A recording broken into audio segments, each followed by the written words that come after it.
Okay, perfect. So we're sort of in the middle of something. So I'm going to just review the case that we had. Two people were arguing over who owned a piece of property. And one person one person said it was my father's, and the other one said it was my father's, and one brought Adim that it was his father's. So let's use names. Reuven brought Adim that it was his father's, and Shimon brought Adim that he was there for the Shnei Chazaka. Actually, Reuven brought Adim that he was there for the 3 years of Chazaka, and it was his father's. And Shimon brought Adim only that he was there for the 3 years of Chazaka. So Reb Nachman Paskin that the 2 years of Chazaka, where one set of Adim says Reuben was there, and one set of Adim says Shimon was there, they cross each other out, and we're left with the Adis that's saying that it belonged to Reuben's father, and therefore Reb Nachman Paskin that belongs to Reuben's father. That was a psak halacha that he did. After he made his psak halacha, Shimon found Adim that came along and testified that it belonged to his father as well. So Rab Nachman felt that being that now new information came to the Bezdin, that Shimon Zaydim are contradicting Reuven Zaydim, even as to whose father it belonged to. Therefore, we reverse our psak, which said that it should go to Reuven, and now it goes back into Kol Na'alim Gav.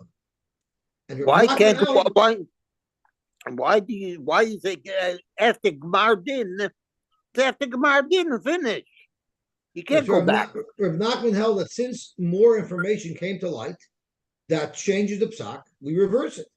And that was exactly the discussion. Rab Nachman said, after Gemar Din, if there's a mistake, you reverse the din anyway. And we're not choshed that it doesn't look good that we're playing with the psak of Bez. You have to do what's right based on the current information. However, Rava, in the name of Zeira, brought a raya to exactly what you're saying, Roberto. And that is that once a din is gepaskint, we're choshesh l'shelusel dina, and even if no information came to light, we don't reverse the din. And Rav Nachman seemed to have agreed, in fact, that the interpretation of the brisa that Rav and Zira had was correct. And in the brisa, it seems to indicate that you don't reverse the din. And right after Rav Nachman agreed with that, he turned around and he reversed the din. So the Gemara asks, if Reb Nachman just agreed that these Tanoim in the Brisa hold that you don't reverse the din, why would he right after that go and reverse the din?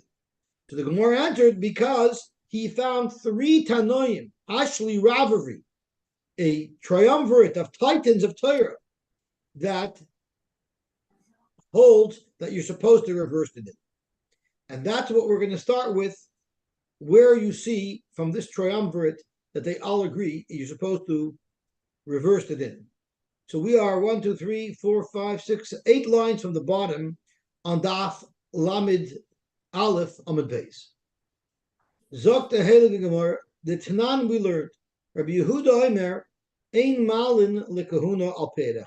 You don't establish a kohen's kahuna if we only have 1/8. Now we're going to need a lot more background as to what's going on, because we never need any Eidim. We know that this fellow's a Kohen because his father was a Kohen, his grandfather was a Kohen. So there's obviously going to be some controversy that was raised to even prompt us to listen to an Eidah. But we'll get to the details soon. Ein Mailan lekahuna al Perech. 1/8 will not be able to establish somebody as a Kohen. Omer Rabbi Elazar qualified this rule. Emasai is bisman sheyesh oirin. When there are oirin claiming that the kohen is not a good kohen, for instance, they claim that his father married a grusha and he is the offspring of that marriage, then you don't listen to a neirechad to say that he's a good kohen. If there's no oirin, ma'ilin lekahuna al perech. Now that in and of itself needs explanation. If there's no oirin, why do I even need a neirech? And we'll get to that. Rabbi Shimon ben Gamliel argues on Rabbi Elazar, and he also agrees with Omer Mishum Rab Shimon ben Askan. So the three titans that we're going to look to prove that they all agree that you are Choyzer Dina if necessary, and you're not Choyzer L'Lusid Dina, will be Rabbi Lozer, Rab Shimon ben Gamliel, and Rab Shimon ben Askan. And what did they say? Malin Lakun al Perech. So the Gemara asks Rab Shimon ben Gamliel, Hani Rabbi Lozer, because everybody agrees that you could Mila Lakuna al Perech if there's no ear, and if there's no ear, if there is an ear, you can't. So then where is there a distinction between Rab Shimon and Rabbi Lozer? Zog to Gemara, Rab Shimon Hani Rabbi Lozer. So the V'chitema ear chad ikabinai. What if the ear? So now we're going to see why it was that we needed an eir echad to establish him as a kosher kohen. It's because there was an eir echad. If even one aid comes along and makes an accusation and says that this kohen is a ben gerusha ben chalutza, is a apostle of kohen, Rabbi Lozer holds that you will not believe a second eir echad to reestablish his yichus as a kohen. So maybe that's the machlokes. Rabbi Lozer is talking about ear echad. Even if there's one ear by one aid, it now makes it that if another aid comes to verify this kohen status, you don't listen to that aid, because before him there was an ear of an eid. Rabbi Shimon ben Gamliel savar, and let's now turn on to today's daf, which is Lamed Beis Amud Aleph, the Lashon Lei, the hearts.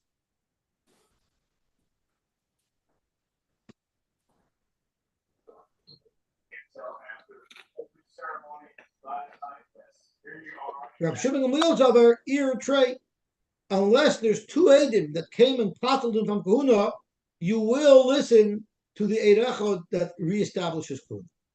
For the Gemara, it's impossible to say that Rabbi Eliezer would hold that even if only one aid created suffix, created doubt in the status of this kohen, it's impossible Rabbi Eliezer would even give that any credence at all.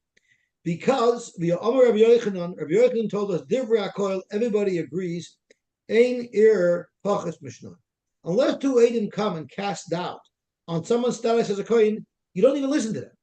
So Ir must be two. If Ir means two, and both Rabbi Shimon ben Gamliel and Rabbi Lozer agree that if there's Ir of two, you don't believe in Eid Echad, and if there's no Ir of two, you do believe in Eid Echad. So what is the difference? What is the machlokes between Rabbi Shimon ben Gamliel and Rabbi Lozer? Back to square one. Elo, it must be Ir tray. And now the Gemara is going to blow open this case so we know exactly what happened. The story started this Moshe Cohen, we knew his father was a Kohen, and therefore he's a Kohen.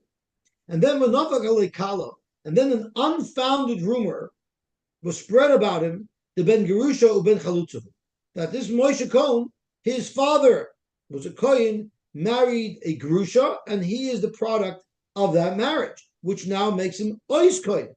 And because of that vaccine, now they didn't tell him he shouldn't practice kahuna bivadoyus, because a rumor doesn't mean anything.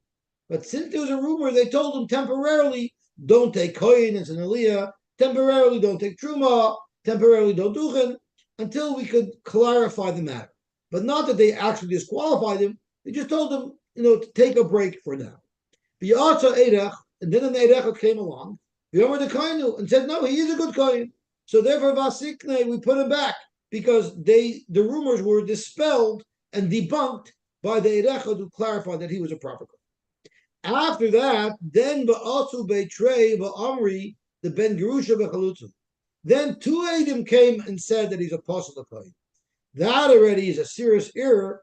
That is enough that Bezdin would paskin that he's a apostle of kohen. He can no longer duchen. He can no longer get kohen. He can no longer take truma, and therefore vachsine.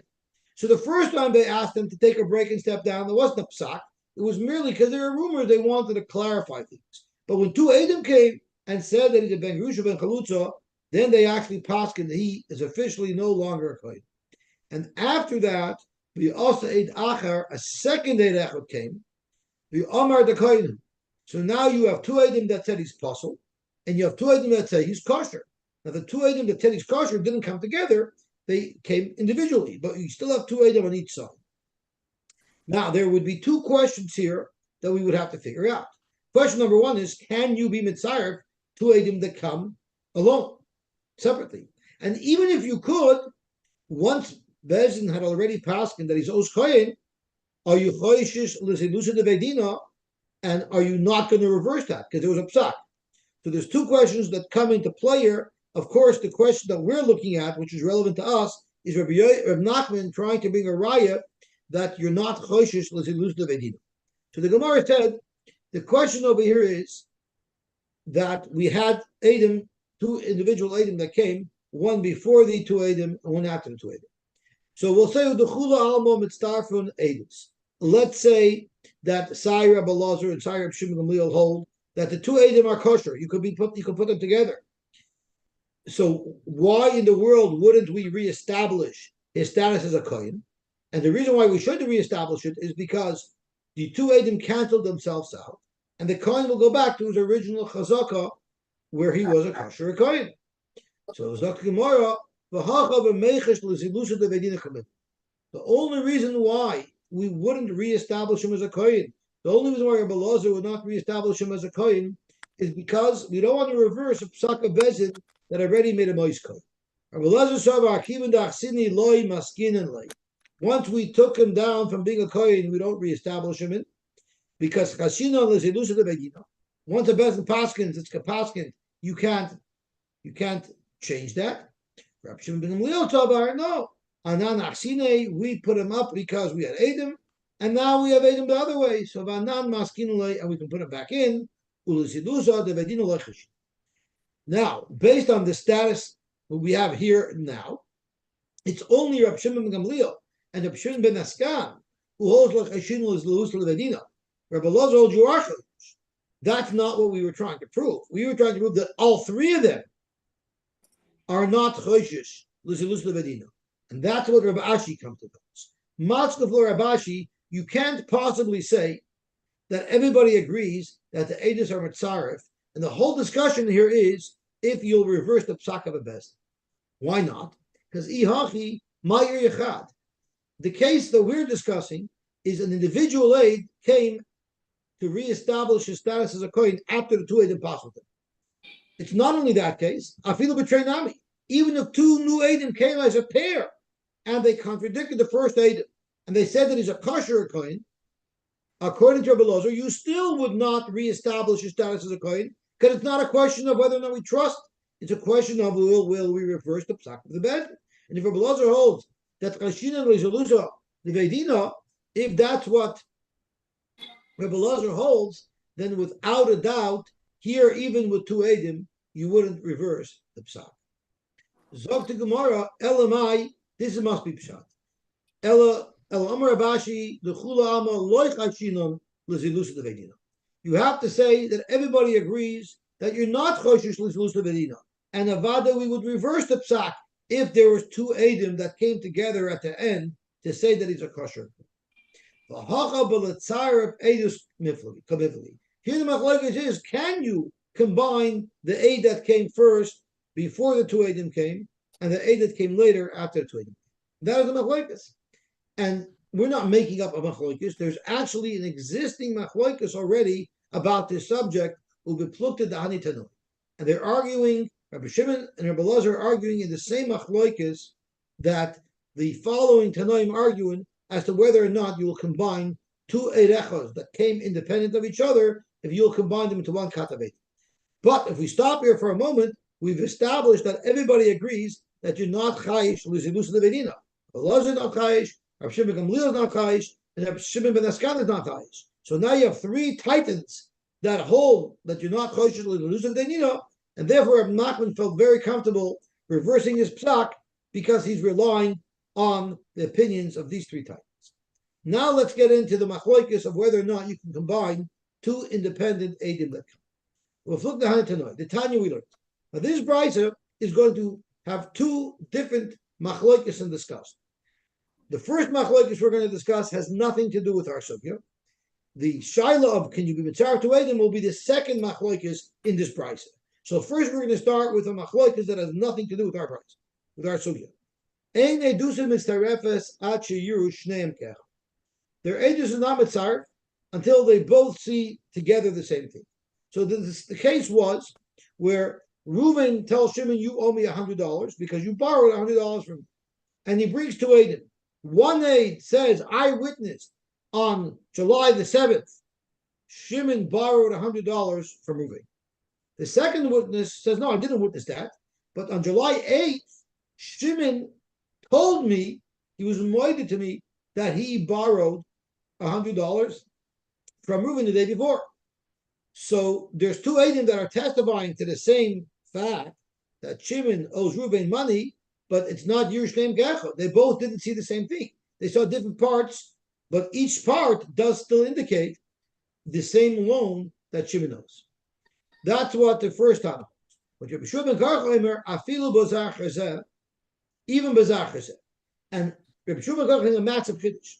What he's saying is, Kol Shekain, it's pashut that if one aid saw the loan and the other aid heard the next day Shimon be moided, that for sure would be good aid. But even a greater chiddush. What if one aid says that I saw Shimon borrow $100 on July 7th, and the other aid said I saw Shimon borrow $100 on July 8th? So they're each testifying on two separate chayvas. Yet, Hatzara Shavush Shebehen, that Shimon owes Reuben at least $100. So Zok to B'shuv and Karcha, even that's a good aid. That's the first machlokes, which is not relevant to our sugya. And now let's get back into our sugya. Ein aidusim miskayemes bebezdin. Eidos are not miskayim achi yidu shneim kef. Two eidim have to come at the same time, otherwise their eidus is not accepted. From Nosan Aimer, not necessarily. Shaymin dvarav shalzeh hayoin, ulechishiyah bechaber lemachar shaymin dvarav, and therefore you can split them up. So that's exactly the machlokes. Rav Nosan, who said you can take one aid at a time, will hold like Rab Shimon ben Gamliel, and the Rabbanan who said they have to come together will hold like Rab Elazar. Beautiful. Now we have a new case. We're getting into some fascinating and interesting cases. Someone walks over to a person who's sitting on the land, and he says, my boy's Bahayar. What are you doing on my property? Amalei. So the buyer says, It's interesting how the Gemara describes it. Ahu da'omer lachavre, it says chava. As it's man land, it's aganaf chava. So it's funny because Rabbi Lowy spoke tonight about Dinei Torah and how if the Din Torah is done properly, everyone should make peace at the end. And they should be happy that they found out what the Torah tells them to do. And they should both be happy. So Rabbi Lowy said over a story, you might know who the story was with, about, he said, when I just came to Toronto, I was 31 years old. And he said, and he pointed to the closet in the front of the old Besmerish, which is now a closet. But then he said, that was my office back then. And two Alta Yidin from the Besmerish, multi-millionaires, came in together to ask me a shot of that entire. And it's such a chiret for millions of dollars. And I passed him like one of them. And they both hugged each other, and they were both so happy. And it's a chiret, millions of dollars. But they were happy to follow the psak. So he said, that's how an entire is supposed to work. Chaver. Who? I always say, and then we woke up from our dream. It was a dream. It was a dream. So my boy's Bahayar. What are you doing on my property? I'm like, what do you mean? Minach Zavinta. Don't you remember I bought it from you? And I even have a star here that shows clearly I bought it from you. So I have all my documents. So let's turn over on Talmud Beis.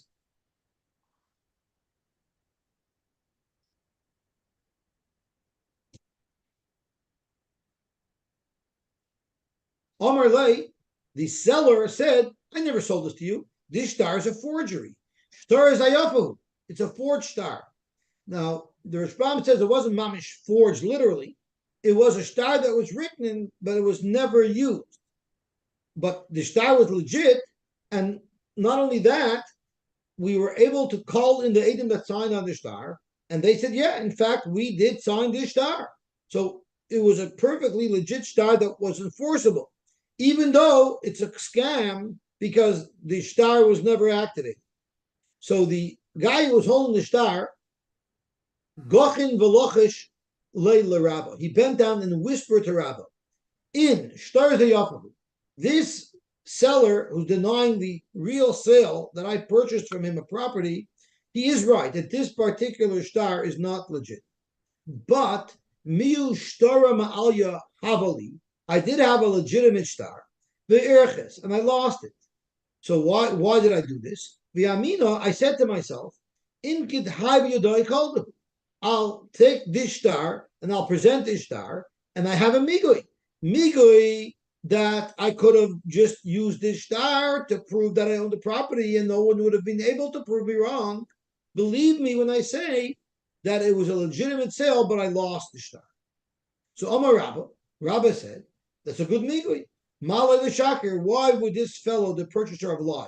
If he was a crook, Iboy, Omar le Shtar Malu, he would have just maintained that this star was a good star. Omar Rabbi Yosef asked his Rabbi Rabba, how could you say that? Amai Samches Ahai Star. What are you relying on to validate the sale? This star? High Stara Chas B'Balmu. It's completely forged. It's nonsense. So the way Tosis is masber is very beautiful. Amigo is, I come and I say an honest and true time. And I tell you, believe me, because if I wanted to be a crook, I could have said a better time. But here the guy presented before, in order to have this whole case, he had to first present a fake star. That's not how Amigo works, because you started off with a lie, and then you reversed it, and you wanted to use it as Amigo to verify what you're saying. That's not Amigo. Amigo is when you come and you originally say the truth, and you want to be believed with the truth because you could have said a better lie. Here you actually came and presented a false star. You lose, and therefore Rabbi Yosef said Chasav Almahu, and therefore who does it go to? The property goes to the original owner. So Rabbah said it goes to the buyer, and Rabbi Yosef said it goes to the original owner. Now the Gemara has a second case, an identical case, but instead of talking about the purchase of a property, we're talking about an outstanding loan. Pay me back the $100 that I had lent you. And I have a star here that says you owe me $100. I lent you the money. Omar Lay, the loiva said, "Star zayafu. This is a fake star. This is not a legit star. I don't owe you the money." The malva gochin lochish le Rabba. He bent down and whispered in Rabba's ear. In the loiva is right. Star zayafu. This star that I presented is taka not a legitimate star. But miu star ma'aya havali. But I did have a star, the irchas, and I lost it. I told myself, in get high biyadoi koldu. I'll at least take this star to use it to get them monies. So Rabbah said the same sack. Omer Rabbah maloi l'shakir. Iboi omer le'shtor ma'ayuhu. I could have never given up the fact that this star was false, and I could have collected legitimately with this star, and therefore I should be believed. Omer Rabbi Yosef at the same time. Amai kasamach is a high star. So we have a machlokes between Rabbah, who accepts the migud, and Rabbi Yosef, who rejects the migud. Rabbi Idi bar Abin didn't know what to do. How do I paskin? I have two titans that disagree. Omar Rabbi Idi bar Abin, if it's a question of land, I'm going to validate the sale. I'm going to accept the migud. But if the dispute was about money, I'm going to rule like Rabbi Yosef that the loiva does not have to pay. Why? Because right now it's the purchaser that's living in the field. The ma'ar wants to throw him out. So we say you're muksuk in the field. You're in the field now. We leave it at status quo, and therefore we accept the mikvah. But for Rabbi Yosef, the mezuzah, the heicha the kai mezuzah, look me. It's in the loiva's possession now. We're not going to make the loiva pay. There was an Arv Kabbalah. So Shimon borrowed $100 from Reuven, and Levi accepted upon himself full responsibility for the loan, even to the point that Reuven has a right to collect from Levi even before he approaches Shimon. By a regular Arv, first you have to approach the loiva. If you can't pay, then you go to the Arv. But an Arv Kabbalah, if they made it tonight, then the Malva Reuven can go straight to Levi before he even asks Shimon for the money. So the Levi, the Arev, who was Levi, came to Shimon, he told Shimon, I want you to know I paid up your chayv. The Omer leloiva havli meyazuzi. I want you to pay me the 100 zuz. The parati lemalva iluyach, because I paid up your chayv, and I can prove it that I did. The hoshtara. I have the star from the malva. When I paid the malva, he gave me the star. Now I have the star, which is proof positive that I paid up your chayv. I want you to pay me now my money. Omer lei. So the loiva told the Erev, lav praticha, didn't I pay you for that already? Omar, he said back, lav habir shaklasinu minoi. Sure, you paid me back $100, but then right away you asked me, can you borrow it from me again? So you still owe me $100. But the problem is that $100 there's no star for. The star was for the original $100. So Sholchar Rabbi Baravan l'Chamed Abayi. Rabbi Baravan sent this case to Abayi to see what the paskin. He agav nemai. Sholach le'Abayi. Abayi said, I don't understand why you're asking me this question. It's obvious what the psak is. Mighty boile. You yourself, Rabbi Baravan said that Hilchasei Kavosei the Rabba Ba'ari. Vilsa Kavosei Rabbi Yosef Bezuzei. The Hecha the Ukum Bezuzei Lukmu. So here, the money is in the hands of the loiva. The Orev wants to collect from the loiva, and you say that you leave the money where it is. So why are you asking this question? Avada, according to your understanding, that you stick to the Moitzin Mechaveri Alavaraya, the loiva should surely not have to pay the Orev the $100. But the Hanamili, that's only is the Omerle Hadarta Uspesinuminoi. That's only if what the Orev said was, you paid me back, and then you took out another loan. There we say you have no proof for the second loan. But what if the Orev says, you know why I gave you back the $100? Because you gave me inferior coins. How did you pay me back $100? With rubbed out coins, with tarnished coins. I didn't want to accept that as payment. So then the original chayv is still valid because he never accepted the payment to pay off the original chayv, and therefore akati isei l'shibude d'shtara, and avada the Orev can collect from the lake. Now we have a new interesting story. Rabba bar Sharshim, nafak kala dika'achal aradiyas. A rumor went out about him that he was eating the pears from the land that belonged to Yosy. What was the story? The story was he had a mashkanta. The halacha is that if someone owes you money and he can't pay, you're allowed to make a deal with him to take his property.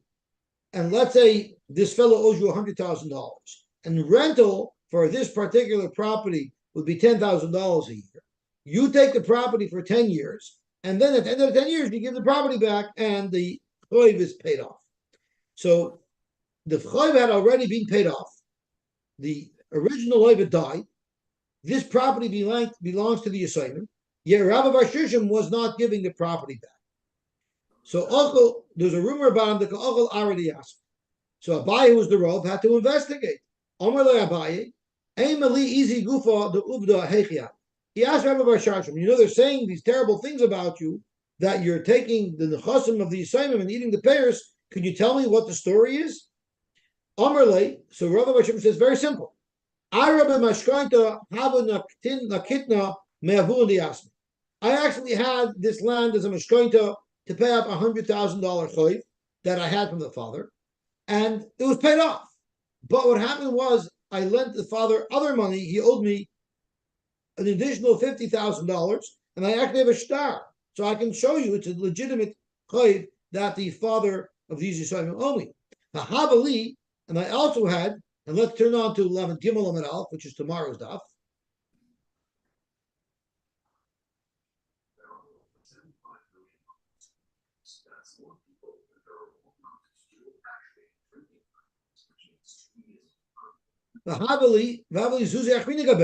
He owed me another $50,000. So what happened was the 10 years to pay up the $100,000 choy had already expired. And now the question is, what should I do with this land?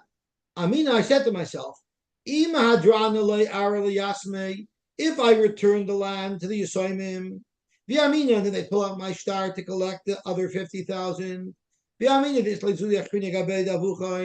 halacha is, if you pull a star on Yisayimim, yes, you can collect when they're adults, but only if you swear that you never got paid, because they have no idea what happened. So you therefore have to swear that you never got paid. Amar Rabbanan, Haboli Farah Menichsi Yisayimim, Lo Yufra B'Shvua. I don't want to have to swear to collect. So I figured, let me just hold on to the property longer, and I'll get another 5 years out of it, and then I'll have my choyf paid out. And then I will eat it for 5 more years to get paid back the $50,000. Zog to Gemara, they told him back, and he said, and I should be able to do that. You know why? The migu di ba'ina, if I would have wanted to be a crook, amina lakuchi biyodi. Since I had this property for a very long time and nobody complained, so I'm at the point where I can claim I have a chazakah and I bought it from the father. So I really could say I bought it from the father and keep it forever. And since then I would be believed, mehemna, ki amina de isli zuzigabayku, mehemna, that should also allow me to say that you owe me the money and I shouldn't have to swear. So the Poisha told him, Abaya told the Rabbi Bashimshim, absolutely not. You would never have been able to say that you purchased a property. How do you think this whole thing started? There's a whole rumor going around that you're holding on to their property. So you could never have tiny that you bought it. Because even if technically it might be a good migui, you would never say something like that. Because it's a shtickle haza. Everybody knows this property belongs to the Yisraelim and you're claiming that you bought it, so you don't have a good migu. And therefore, elazila hadin alayu, give the property right back. V'chigadli yasmi, and when the Yisraelim become adults, pull out your star, and then you can collect from them investment. And yes, you're going to have to swear to collect, but you don't have any rights to keep the property a moment longer. Okay, Baruch Hashem, we were to finish Daf Lamed Beis and even part of Lamed Gimel. Hashem, now we're getting into the real beef and potatoes of this of Basra, the beautiful discussions of how these disputes are sorted out and how they're resolved.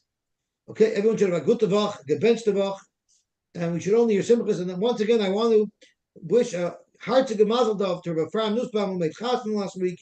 K'nai Nahar is the third chasna he made this year, and he should continue to have many, many more simchas in his family, and we should all have many more simchas. All with Yosy. Yeah. I'm sad, Yosy. Yeah.